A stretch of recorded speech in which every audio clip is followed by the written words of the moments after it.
आगे पढ़ते हैं जी। In essence what does due process of law mean. तो जब आपने पॉलिटी पढ़ी है लक्ष्मीकांत की, तो उसमें ड्यू प्रोसेस ऑफ लॉ और प्रोसीजर एस्टेब्लिश्ड बाय लॉ, ये दो कंसेप्ट आते हैं। तो ये सिंपल बुक पढ़कर आपको वो समझ नहीं आएंगे दो पहरे, तो मैंने खुद भी पढ़ाया भी हुआ है इसका मतलब, तो जिसकी बेसिक अंडरस्टैंडिंग क्लियर है वो समझ जाएगा। देखो जी, मतलब ये है कि कानून के हिसाब से जो जुडिशरी ने कह दिया ये सही है तो वही सही होगा, उसे कहते हैं due process of law, law के हिसाब से। दूसरा था प्रोसीजर एस्टेब्लिश्ड बाय लॉ, तो उसमें क्या था, प्रोसीजर के ऊपर अधिक फोकस था। तो लॉ के ऊपर कॉन्स्टिट्यूशन, ठीक, तो कॉन्स्टिट्यूशन को चेंज कर सकते थे पार्लियामेंटेरियन, तो उसमें एक प्रोसेस है, उसमें एक प्रोसीजर है। तो आप इसका लिटरल मीनिंग मत लेके चलना, ड्यू प्रोसेस ऑफ लॉ भी इसमें प्रोसेस फॉलो की जाती है। इसमें जो है, इसकी एग्जांपल ये थी ना कि जैसे शाह बानो केस था, शाह बानो केस में जुडिशरी ने एक वर्डिक्ट दिया, ठीक है जी, पर पार्लियामेंट ने, हमारे जो लेजिस्लेचर ने क्या किया, कानून को ही चेंज कर दिया। तो जब कानून को ही चेंज कर दिया तो उस चेंज्ड कानून के हिसाब से ही फिर जुडिशरी ने शाह बानो केस का वर्डिक्ट दिया था, ठीक। पर अमेरिका में ऐसा नहीं है, वहां पर ड्यू प्रोसेस ऑफ लॉ है। तो वहां पर अगर जुडिशरी ने कह दिया कि ये चीज गलत है, ये चीज ऐसी है कानून के हिसाब से, तो वो वैसी ही रहेगी। हमारे क्या है कि हम कानून भी चेंज कर सकते हैं। तो डिटेल चलो जब पॉलिटी की क्लास होगी तब हम करेंगे। तो ये था the principle of natural justice, the procedure established by law, तो ये तो होगा नहीं, प्रोसीजर एस्टेब्लिश्ड बाय लॉ नहीं होगा, ठीक। ये तो कांटा मारा उसको, इसके तो खिलाफ है ये। फेयर एप्लीकेशन ऑफ लॉ, जो कानून है उसकी फेयर एप्लीकेशन, ये हो सकता है, ये हो सकता है। इक्वालिटी बिफोर लॉ, तो ये तो है ना, राइट टू इक्वालिटी है, ये और चीज हो गई, इसमें नहीं आया बात। अब इसमें और इसमें बात फंस गई। तो आपने ना एकदम जल्दबाजी में आकर हाँ जो नेचुरली जो कहता है कानून उस हिसाब से, पर आपको नेचुरली कहता है क्या का क्या मतलब, आपको उसका मतलब भी पता होना चाहिए। तो वो जो नेचर के हिसाब से, ह्यूमन नेचर के हिसाब से चीजें इवॉल्व हुई हैं, पर इसका असली मतलब है फेयर एप्लीकेशन ऑफ लॉ। तो जो कानून बना उसका अच्छे ढंग से एप्लीकेशन होनी, जो कानून है उसकी फेयर एप्लीकेशन, ठीक, ड्यू प्रोसेस ऑफ लॉ। तो जो कानून बना, तो जो कानून निर्माताओं ने उसकी ढंग से एप्लीकेशन करवाई, ठीक। तो अगर आपको थोड़ी बहुत और नॉलेज मिले तो शेयर करना कमेंट बॉक्स में। तो इसका आंसर है सी, ठीक है जी। भी वही है ना कि जगह अगर जुडिशरी ने कह दिया भी ये चीज, जैसे किसी उस एक्चुअली शाह बानो केस को समझो, वो एक मुस्लिम औरत थी, तो उसको एलिमोनी, उसको मुआवजा लेना था अपने पति से। अब बात आती है कि वो मुआवजा लेना है पति से, बात तो सही है, तो कानून कहता है कि मुआवजा देना चाहिए, बात सही है। पर हुआ क्या कि हम सरकार ने क्या किया, ये कानून बना लिया कि ऐसे मसले किसी की पर्सनल धर्म से संबंधित है तो हम इंटरफेयर नहीं कर सकते। तो ऐसे मसलों के लिए पर्सनल धार्मिक कानून के हिसाब से चलना चाहिए, जो भी उनका है। तो ये बात थोड़ी सही नहीं थी, तो ये लंबा चौड़ा केस था। तो उस हिसाब से फेयर एप्लीकेशन ऑफ लॉ, जो कानून बनाया ढंग से उसका लागू हो, उसमें एक्सेप्शनल होल वगैरह ऐसे ना रखें। अच्छा जी, आगे है जी, consider the following statements, consider करो। In India, prisons are managed by state governments with their own rules and regulations for the day-to-day administration of prisons. जो prison है, तो जब हम पॉलिटी पढ़ेंगे तो जो स्टेट लिस्ट, सेंट्रल लिस्ट, उसमें देखेंगे तो प्रिजन क्या है, स्टेट लिस्ट में आता है। तो प्रिजन क्या है, स्टेट गवर्नमेंट मैनेज करती है, ठीक। उनको कौन रेगुलेट करता है, डे टू डे एडमिनिस्ट्रेशन को स्टेट गवर्नमेंट रेगुलेट करती है, बात हो गई। अब आप कहोगे सर क्या सभी के सभी स्टेट लिस्ट, सेंट्रल लिस्ट के रट्टे लगाए, ऐसा नहीं है। आपने मेन पढ़ना है, कुछ चीजें समझ लगी ठीक है, नहीं लगी तो भी सही है। होता क्या है ना कि ऐसे टॉपिक, जैसे आपको पता है कि काफी चीजें कभी पुलिस से संबंधित, जेल से संबंधित चीजें आती हैं। मान लो ऐसे करंट अफेयर्स थे ना कि पंजाब के में क्राइम हुआ, तो जो बंदे थे, जैसे सिद्धू मूसेवाला केस हुआ, ठीक, तो जो अक्यूज्ड था, है ना, जो बातें थी वो किसी और जेल में है, वो तिहाड़ जेल है, दिल्ली में है, तो फिर एक होगी दिल्ली स्टेट, एक हो गया पंजाब स्टेट। तो अब कई चीजें उसमें आ रही थी भी, जेलों में मोबाइल भी जा रहे हैं। तो ये सब चीजों जब टॉपिक आते हैं ना, तब ये आप अगर करंट अफेयर्स कर रहे हो ढंग से, तो तब ये बात आती है कि जेलें है ना जो, वो स्टेट गवर्नमेंट का काम है मेंटेन करना उसको, ठीक है। तभी आपने नोट कर लेना है, डायरी में नोट्स बना लेने हैं कि जेल क्या है, स्टेट गवर्नमेंट के अंदर आते हैं, ठीक है जी। तो ये बात होगी सही। In India prisons are governed by the Prisons Act of 1894, which expressly kept the subject of prisons in the control of provincial governments। तो ये बहुत पुराना एक्ट है, प्रिजन एक्ट 1894, ठीक। तो इसके तहत भी जो प्रिजन है, उस समय स्टेट नहीं था, उस समय प्रोविंस थी, तो प्रोविंशियल गवर्नमेंट के अंदर आते थे। तो आज भी उसी एक्ट के तहत ही हमारे जो जेल्स वगैरह है उनको गवर्न किया जाता है। तो जब ये करंट अफेयर्स का टॉपिक था तो ये बात भी आपने पढ़ी होगी, तो ये भी सही है। तो स्टेटमेंट दोनों सही हैं, ठीक है ना, स्टेटमेंट दोनों सही हैं और दोनों दूसरी पहले की एक्सप्लेनेशन है, ठीक है। ये आंसर हो गया। आगे जी, which one of the following statements best reflects the chief purpose of the constitution of a country. ये बात आई, चीफ भी किसी भी देश का संविधान, उसका चीफ पर्पस क्या है, चीफ एम क्या है। चीफ शब्द जहां बोल्ड है, पढ़ते हैं आंसर को। It determines the objective for the making of necessary laws. जो नेसेसरी लॉ बनाने हैं उसका ऑब्जेक्टिव क्या होगा, वो कॉन्स्टिट्यूशन बताता है। बात सही है। ये एक फंक्शन है, ये एक फंक्शन है, पर चीफ फंक्शन हमने ढूंढना है, ठीक। तो इस टाइप का क्वेश्चन ना पिछले 2-3 साल से, 3-4 साल से आ रहा है। It enables the creation of political officers in A government and A government. ये भी बात सही है, अनेबल करता है कि पॉलिटिकल ऑफिसर्स बने और सरकार कैसे हो, इसके बारे में भी संविधान बताता है। बात सही है। It secures social justice, social equality and social security. तो संविधान क्या ये चीजें बताता है, हमारे संविधान में तो है, ये चीजें भी बताता है, ठीक। पर चीफ पर्पस क्या है, चीफ पर्पस क्या है, मेन पर्पस देखो। It defines and limits the powers of the government.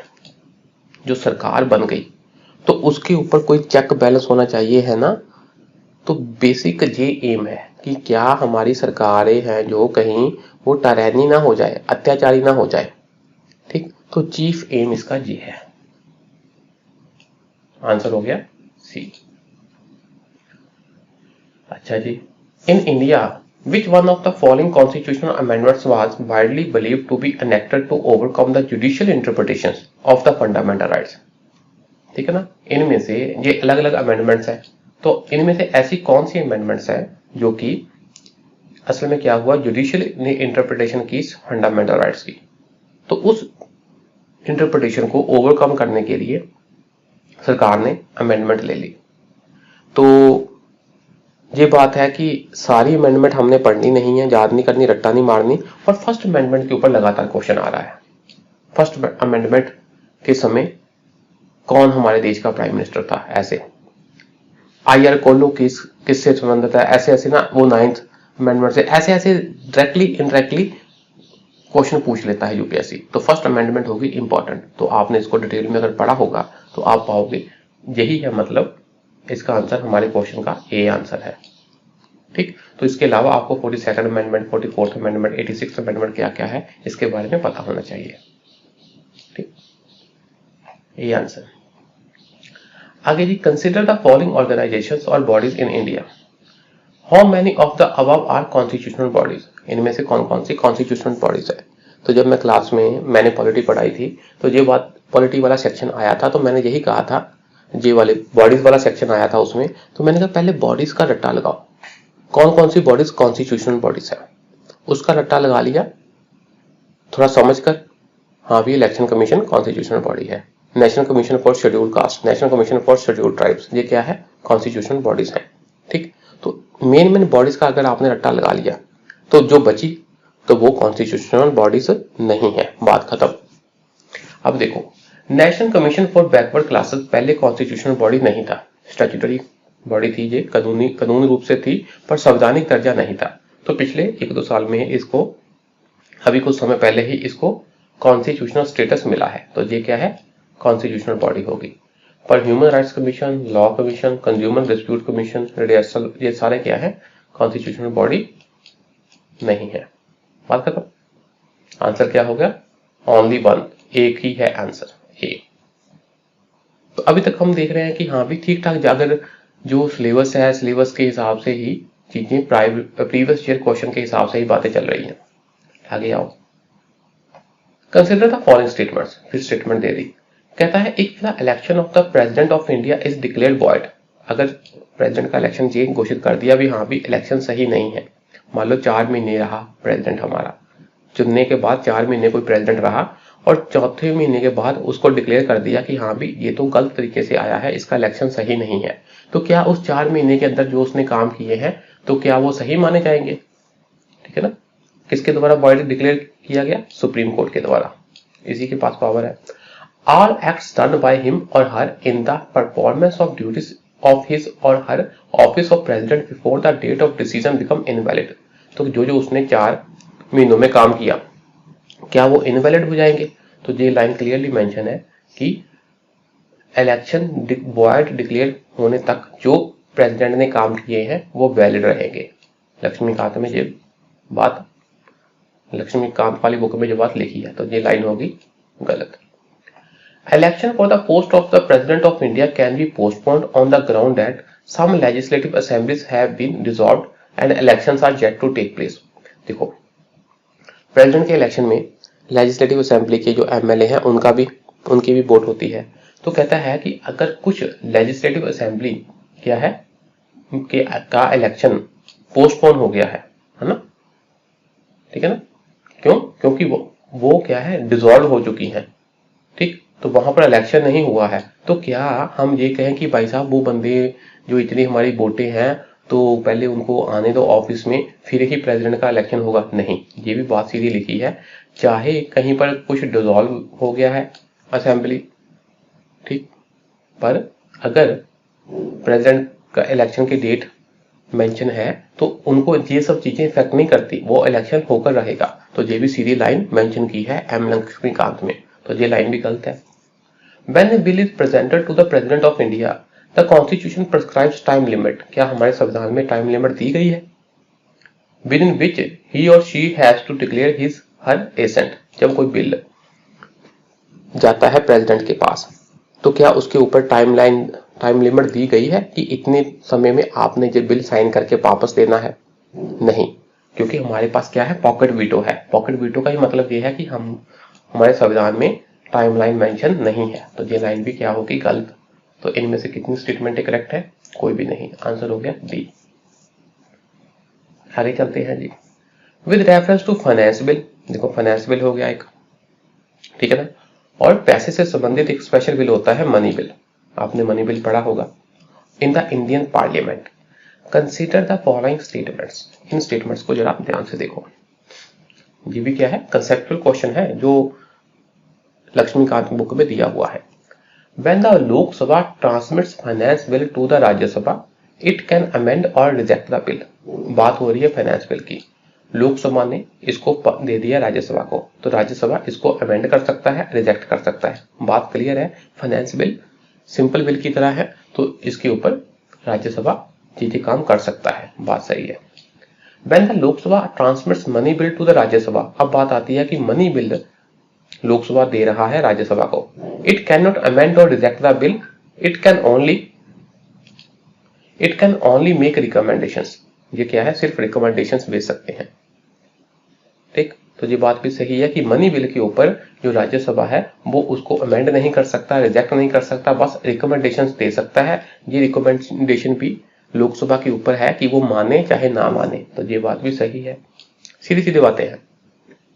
In the case of disagreement between the Lok Sabha and the Rajya Sabha, there is no joint sitting for the money bill. अगर money bill है तो disagreement पर कोई joint sitting नहीं होती, ये बात भी क्लियर है। But a joint sitting becomes necessary for finance bill. Finance bill के ऊपर अगर आपका क्या है, आपस में सहमति नहीं है, डिसएग्रीमेंट है, तो क्या है, जॉइंट सिटिंग हो सकती है। तो ये सारी चीजें हैं, अगर आपने ढंग से पढ़ा है तो आप इसका आंसर कर ले जाओगे, तो ये भी सही है। तो इनमें से कौन कौन सी स्टेटमेंट करेक्ट है? तो क्या है जी, ऑल 3 स्टेटमेंट करेक्ट है जी। बहुत बढ़िया, आगे चलते हैं। कंसिडर द फॉलोइंग स्टेटमेंट्स, इन स्टेटमेंट को देखो। Once the central government notifies an area as community reserve, केंद्र सरकार ने किसी एरिया को कम्युनिटी रिजर्व घोषित कर दिया। अब कम्युनिटी रिजर्व क्या है, कंजर्वेशन रिजर्व क्या है, रिजर्व फॉरेस्ट क्या है, प्रोटेक्टेड एरिया क्या है, तो ये भी आपके सिलेबस का पार्ट है। अगर आपने ढंग से पढ़ा है तो आपको ये बातें पता होंगी। उसकी एक एक लाइन आराम से समझ समझ के पढ़ी है, नोट्स बनाए हैं, तो आपको पता होगा कम्युनिटी रिजर्व क्या है, उसके अंदर आप क्या क्या कर सकते हो। तो आप पाओगे the chief wild life warden of the state becomes the governing authority of such forest. तो आप कहोगे यार भी इतनी रिजर्व है, इतने क्या कहते हैं, कुछ ना कुछ ऑर्गेनाइजेशंस है, तो उसका हेड क्या हमको याद रखना पड़ेगा। पर जहां आपने देखना कम्युनिटी रिजर्व को मैनेज कम्युनिटी की कमेटी करती है, उसी समाज की कमेटी करती है। तो इसका कोई चीफ वाइल्ड लाइफ वगैरह कोई ऐसे अहदा नहीं होता।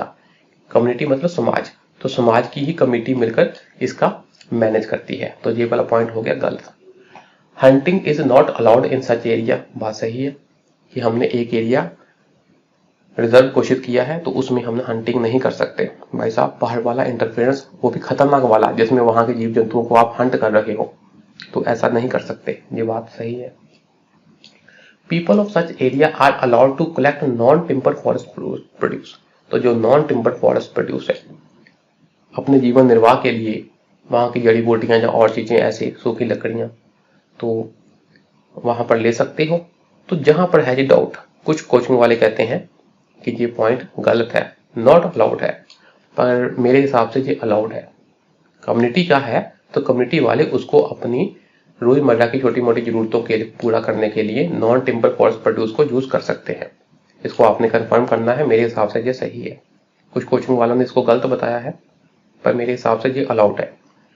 People of such area are allowed traditional agriculture practices, तो जब आप कम्युनिटी रिजर्व को पढ़ोगे तो वहां पर क्या है, कोई एग्रीकल्चर प्रैक्टिसेस वगैरह अलाउड नहीं होती।